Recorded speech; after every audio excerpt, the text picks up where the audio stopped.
अनुपमा की शुरुआत में आज पहले तोशु किंजल के साथ वनराज की बातचीत देखने को मिलेगी। शो में देखने को मिलेगा कि वनराज तोशु को समझाएगा कि एक परिवार सिर्फ साथ रहने से नहीं बल्कि साथ खड़े रहने से बनता है। इस पर तोशु कहेगा कि परिवार एक दूसरे के लिए मरने से भी नहीं बनता। इसके बाद तोशु वनराज को भी केस वापस लेने की सलाह देगा तो वो वनराज कहेगा कि अपने बाप को बुजदिली मत सिखा। शाह परिवार कुल मिलाकर दो हिस्सों में बटा दिखेगा। एक और जहां बा किंजल और तोशु केस को वापस लेने की बात कहेंगे तो काव्या, बापूजी और जिम्पी वनराज के पक्ष में बात करेंगे। आपको पता है आने वाले एपिसोड में बहुत सारे ट्विस्ट एंड टर्न आने वाले हैं जो हम आपको बताएंगे। एक और जहां तोशु किंजल के समर केस में पैर खींच लेगी तो वहीं दूसरी ओर कपाड़िया मेंशन में बरखा, स्वीटी और अधिक से बात करते दिखेगी।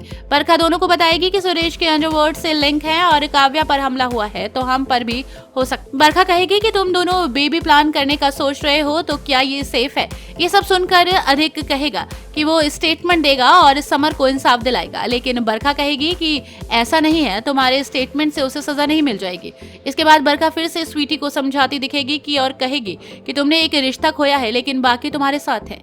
कपाड़िया मेंशन में ब्रेकफास्ट के दौरान अनुज ने अनुपमा से कहा कि छोटी अनु को स्कूल छोड़ने के बाद सीधे पुलिस स्टेशन चलेंगे। इस पर अधिक मना कर देगा और अनुपमा इसकी वजह पूछेगी। इस पर स्वीटी कहेगी कि अधिक और मैंने तय किया है कि अधिक इस केस में बतौर गवाह स्टेटमेंट नहीं देगा। तभी घर पर वनराज आ जाएगा और ये सुन लेगा और ताली बजाने लगेगा। इसके बाद वनराज अनुपमा सहित बाकी परिवार को बताएगा कि पाकी की तरह ही तोशु ने भी स्टेटमेंट देने से मना कर दिया है। पाकी अधिक को पूरा परिवार समझाने की कोशिश करेगा और इस दौरान मालती देवी भी सोचेगी। इस बीच वनराज कहेगा रहने दो, एक बेटा गोली से मर गया और बाकी दो डर से मर गए। अनुपमा, आज हम बे औलाद हो गए। तुम लोग अपने भाई बहन को भूल गए लेकिन हम बेटे को नहीं भूले। अगर इस लड़ाई में मेरी जान चली गई और मैं मर भी गया तो मुझे कंधा देने मत आना। जैसे मैंने बेटे को कंधा दिया वैसे ही मेरे बापूजी भी जिंदा हैं। वनराज और परिवार की बात सुनकर पाकी अपनी बात रखेगी लेकिन अनुपमा उसको जवाब देगी और कहेगी कि अपनी बुजदिली को प्रैक्टिकलिटी का नाम मत दो। दूसरी ओर काव्या और किंजल में बात होगी और दोनों ही अपनी अपनी बातों को रखेंगे। दोनों एक दूसरे को समझाने की कोशिश करेंगे। तभी वहां पर डिम्पी आ जाएगी और किंजल पर ताना मारेगी, लेकिन किंजल भी तीखा पलटवार करेगी और काव्या के समझाने पर माफी मांगेगी। और इसके बाद काव्या डिम्पी किंजल से बहस करती दिखेगी। ये सब बापूजी देख लेंगे और मानेंगे कि पूरा परिवार बिखर गया है।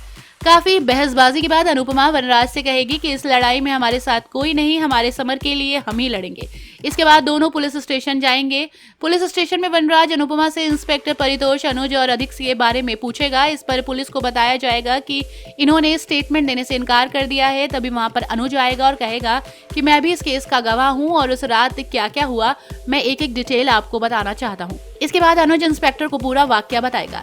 कपाड़िया मेंशन में देखने को मिलेगा कि बरखा मालती देवी को ताने मारती दिखेगी और उन्हें मेहमान कह देगी, लेकिन गुरु माँ भी जवाब से बोलती बंद कर देंगी और बरखा को डर है कि मालती देवी घर पर डेरा जमा लेंगी और कपाड़िया मेंशन अपने नाम कर लेंगी। तो वहीं पुलिस को स्टेटमेंट देने के बाद अनुज, अनुपमा और वनराज शाह हाउस पहुंचेंगे। इस दौरान जिम्पी अनुज से माफी मांगेगी और कहेगी कि आपकी गलती नहीं है। वही ये सब देखकर धीरे धीरे अनुपमा का दिल पसीजता दिखेगा। इस दौरान तोशु अनुज को ताने मारेगा और अनुपमा तोशु की ही क्लास लगा देगी। इसके बाद वनराज भी तो खरी खोटी सुनाएगा। बात करते करते वनराज को समर की याद आ जाएगी और वो बेसुध होकर गिर पड़ेगा, जिससे पूरा परिवार हैरान रह जाएगा।